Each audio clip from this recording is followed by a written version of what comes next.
करने जा रहे हैं। इस मुल्क में जिस चीज को बैन करने की जरूरत है वो सियासत के अंदर मुदाखलत है।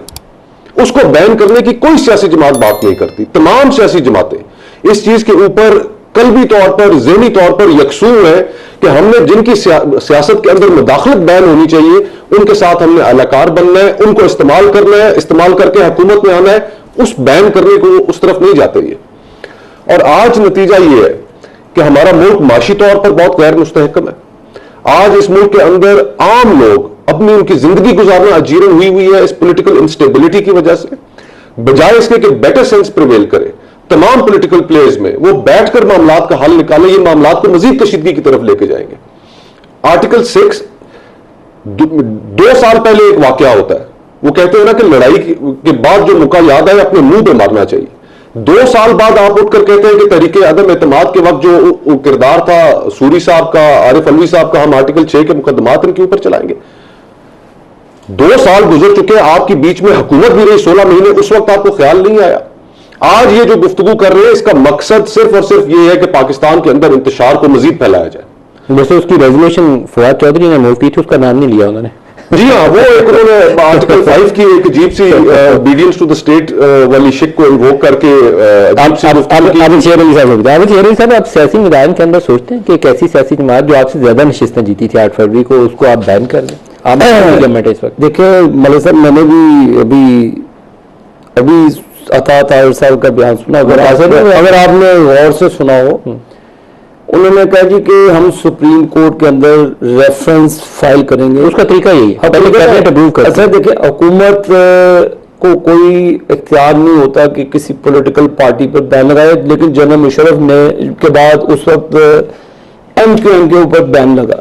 उस वक्त ये तमाम कोई पॉलिटिकल पार्टी बशमूल PTI के किसी ने उफ तक नहीं किया। नवाज शरीफ साहब ने लंदन से प्रेस कॉन्फ्रेंस की, उन्होंने कहा जी कि ये इकदाम गलत है और अल्ताफ हुसैन की पार्टी को पार्टिसिपेट करना चाहिए। ये तमाम प्लेयर उसी वक्त थे। उमर अयूब साहब आज बड़ा चीख रहे हैं। उमर अयूब साहब उस वक्त बैन नहीं हुई रिसेंट पास में। MQM पाकिस्तान के डॉक्टर फारूक सत्तार की सरबराही में थी, डिस्टिंक्शन हो गया। किस तरह किसने तोड़ा उनको, किसने इलेक्शन नहीं लड़ने दिया, किस तरह उनकी लीडरशिप को टीवी पे नहीं आने दिया। उसके बावजूद उमर अयूब साहब की मैं गुफ्तगू सुन रहा था। उमर अयूब साहब उस वक्त को बैन करने की हिमायत करते हैं, मुखालफत करते हैं। सीधा जवाब देंगे। मैं सर आपको पूरा जवाब दूंगा इसका। अब उमर अयूब साहब बैठे हैं, आपको याद होगा जवेद हाशमी साहब जो इनका हिस्सा रहे हैं, आर्टिकल 6 लगा था जनरल मुशर्रफ के दौर में।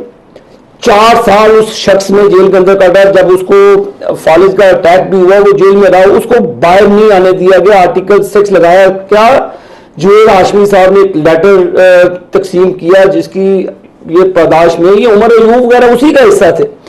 मलिक साहब, हम किसी पॉलिटिकल पार्टी के बैन के हक में नहीं है, लेकिन आपकी पार्टी ने कहा है कि बैन लगाएं। सुने, फॉरेन फंडिंग का केस हुकूमत के सामने नहीं है, उसका फैसला इलेक्शन कमीशन करेगा। आप तहरीक इंसाफ के बैन की हिमायत करते हैं? सर देखिए, अगर जवाब दे, बैन करने की हिमायत करते हैं? मैं किसी पॉलिटिकल पार्टी के बैन के हक में नहीं हूँ।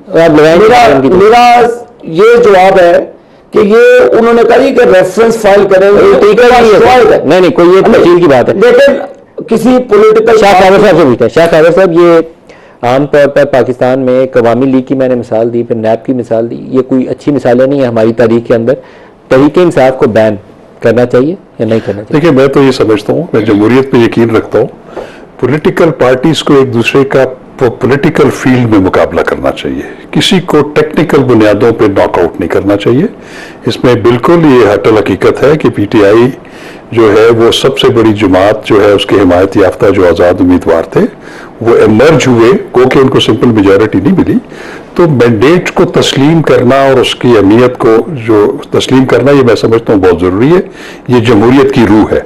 लेकिन एक चीज़ मैं आपको बताऊँ कि ये जो पॉलिटिकल पार्टीज को बैन करने वाली प्रोविजन जरूर मौजूद है। वो अलग बात है कि उसके स्टैंडर्ड्स बहुत हाई है उसको प्रूव करने के लिए।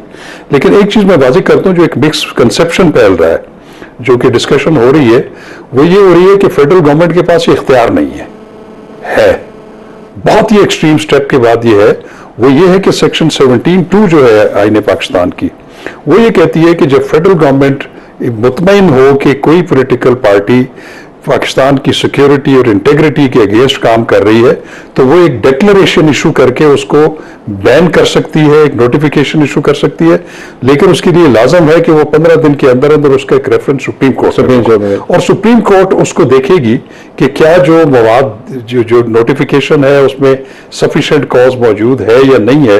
अगर वो उसको रिजेक्ट कर दे तो वो डिफीट हो जाएगी, और अगर वो उसको अपहोल्ड करे तो उसके बहुत ज्यादा कॉन्सिक्वेंसेस हैं। फिर वो दफा 213 के तहत वो पॉलिटिकल पार्टी जो है वो न सिर्फ बैन होती है, बल्कि उसके जितने अराकीन असेंबली हैं, चाहे कौमी असेंबली है, सेनेट है, सूबाई असेंबली है, इवन लोकल बॉडीज के, वो तमाम रिमेनिंग टर्म के लिए डिस्क्वालीफाई हो जाते हैं। ठीक है। अब बात यह है कि एक चीज को बैन होना चाहिए। मैं तो पहले कह दिया कि देखिए, ये जब फॉरेन फंडिंग का केस हुआ था, तहरीक इंसाफ को बैन होना चाहिए। मैं कहता हूं कि किसी भी पॉलिटिकल पार्टी को बैन नहीं करना चाहिए, सियासी मैदान में सियासी मुकाबला करें। एक चीज जो सलमान अकरम राजा साहब, हमने आपसे पिछले हफ्ते भी डिस्कस की थी, अजमा बीबी भी साथ थी, उस वक्त लगता था कि शायद ये अभी क्या सराई है, लेकिन ये क्या सराई नहीं थी, इसकी तैयारी थी और आज उसकी बाकायदा अनाउंसमेंट होगी। अब इसके ऊपर आपका रद्दमल और स्ट्रेटजी और हिकमत अमली क्या होगी? देखिए, एक बचकाना सी हरकत है। मुझे तो ये सोचकर अफसोस होता है कि हमारा मुल्क किस सतह के लोगों के इस वक्त कब्जे में है। कौन ये मंसूबा साज हैं जो बैठकर ये सोचते हैं? ये बिल्कुल मुझे लगता है कोई खिलंडरे से बच्चे सड़क से उठकर अंदर आते हैं और सोचते हैं ये हम कर दें। इसमें ना फरासत है, ना इसमें कोई तारीख का इदराक है, ना इसमें कोई मुस्तकबिल की समझ है, ना हाल के हवाले से ये सोचते हैं कि इस मुल्क में अफरा तफरी फैलाकर लोगों को मायूस करके हम इस मुल्क के लिए क्या हासिल करेंगे।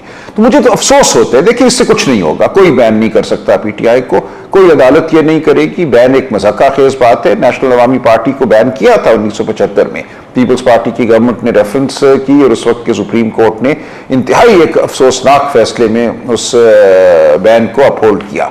उसका नतीजा क्या हुआ? देखिए, दो नताइज हुए। एक तो यह कि अवामी नेशनल पार्टी बन गई। बहुत से लोग जो नेशनल अवामी पार्टी के थे, उन्होंने नई जमात अगले दिन खड़ी कर दी अवामी नेशनल पार्टी के नाम से, लेकिन वो मुकम्मल तौर पे उसका नेमुल बदल नहीं थी नेशनल अवामी पार्टी का। बहुत से लोग जो नेशनल अवामी पार्टी के साथ थे वो अवामी नेशनल पार्टी में नहीं आए, वो तितर बितर हो गए। सियासत में एक खला पैदा हुआ। उस खला को फिर उन लोगों ने पुर किया जिनके खून आशाम जो हरबे हैं, उनसे हम आज तक हम खौफजदा भी हैं और परेशान भी हैं। तो मुल्क में आप जब एक वैक्यूम, एक खला पैदा करते हैं, तो उस खला को कौन पुर करेगा ये आपके इख्तियार में नहीं होता।